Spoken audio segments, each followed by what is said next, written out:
Cool moment talking to George Kittle today in the 49ers locker room. His former tight ends coach, John Embry, is now with the Miami Dolphins, so the 49ers and Kittle will see him this weekend. And it turns out that John Embry helped George Kittle get on the Hall of Fame track that he's currently on.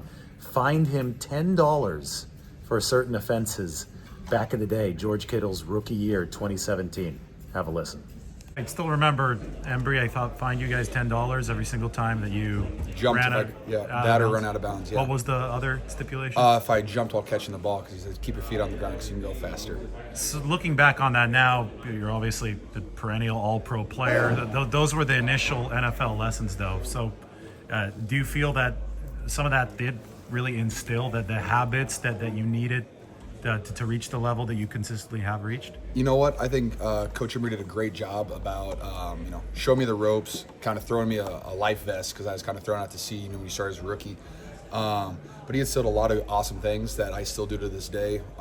Catching, running, not running out of bounds. Just like he helped me establish my mindset that allowed me to become the player that I am today. And I owe a ton of my success to John Embry. And, he's basically my dad of the NFL, if you take my dad out of it. But, close friend. We always talk all the time throughout the seasons, and it's always fun to I'll get a random coaching point from him at like 5 a.m. our time, 8 a.m. Miami time that says your footwork was trash last week. You got to fix your stance. You got to step like this, and I always appreciate those coaching points. John Embry isn't the only former 49ers staffer with Miami now. Mike McDaniel, former offensive coordinator of the 49ers, is the head coach of the Dolphins. Wes Welker, former wide receivers coach for the 49ers, is the wide receivers coach for Miami, and Tyreek Hill, a lot of big names in that position room. And former 49er Max McCaffrey, who's the brother of Christian McCaffrey, is an offensive assistant for the Dolphins. On top of that, you've got Roman Sapolo, the son of 49ers legend Jesse Sapolo, as an offensive assistant for Miami. So a lot of cool connections. Here's the rest of Kittle's interview. Right now, all I'm focused on is going out of Miami and beating a lot of my old former teammates and coaches, which I'm really looking forward to. I was about to ask about Mike McDaniel. You obviously worked with him for several years. I did. He's quite the character. Do you have any really good memories with Mike? I just always enjoyed walking past his office on like a Monday or Tuesday while he was doing install of run plays. Just asked him what his thoughts were on the game plan. It's in his office for 5 to 10 minutes. I always enjoyed doing that. My tight end coach is down there, John Embry too, which I'm excited to see him. Coached me for my first 5 years. Close with him. Wes Welker's down there. Got a lot of guys down there that I'm good friends with. So just excited to see everybody. And I think we're 2-0 against them so far. So let's keep that train rolling. George, Curtis is nominated for Walter Payton. That he is. And I see a lot of TV events with him. And he's somewhat quiet. How do you see him come alive at these events? I think one thing he does is he makes everybody that he interacts with feel very welcomed and loved. And I think that's a very special talent. Not everybody can do that. He does it from a place too where he's not like a perennial household name where he's just relying on, hey, everybody knows who I am. He does such a good job about like communicating with people that he's talking to. If he's talking to a family, talking to mom, dad, their kids, getting to know them. I think he just does such an excellent job about that. And also he just makes himself available all the time. He's also our NFLPA rep, so he does that stuff, but he's always available to all the guys in the locker room, families, anybody that he's talking to. He makes them feel very welcomed. Brock Purdy he will get a giant contract coming up. That he will.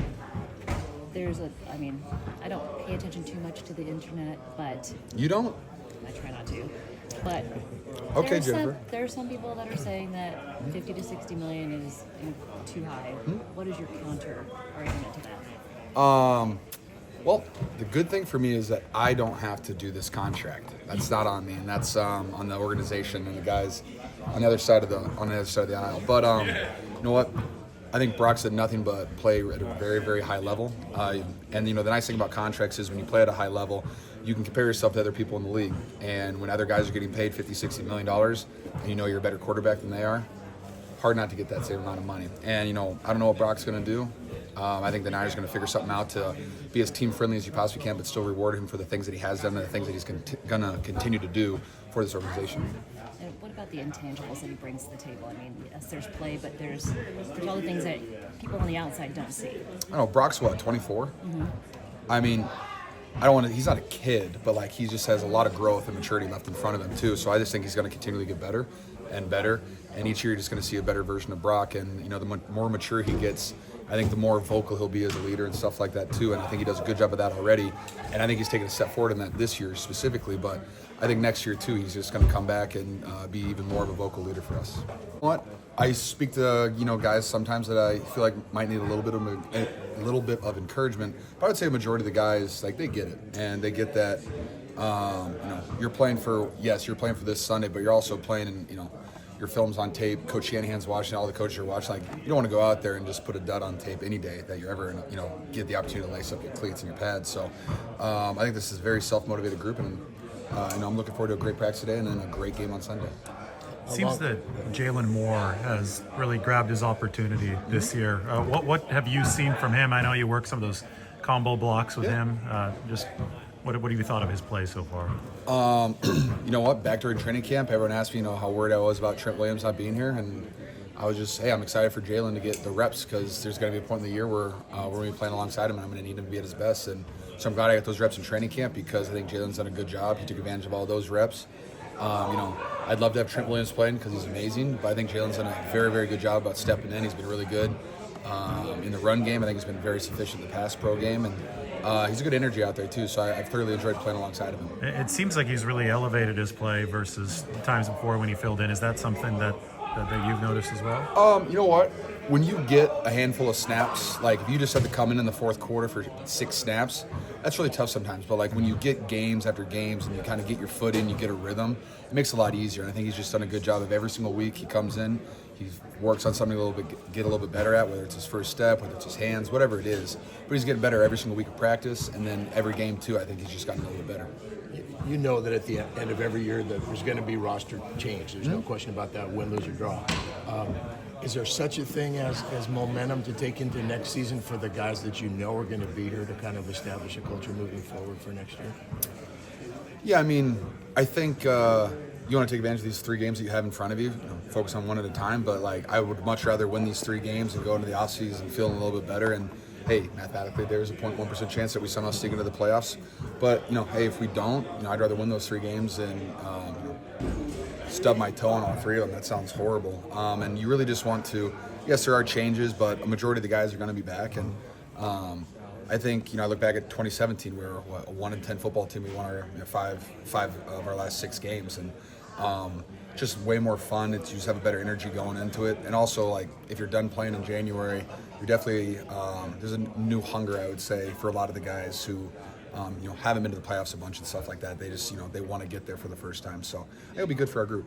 And is it a little bit of a positive thing when you think about how close those key games were, just one little play one way or the other, and we're having a different conversation right now? Could be. I try not to look too much in the past. Yeah. Our record is what our record is, and you know, a majority of it is, you know, what we did or did not do. And so, you know, there'll be a time to look back and all that and see what we, you know, could have done better, places that we could have played better, opportunities that we could have, you know, taken more advantage of. But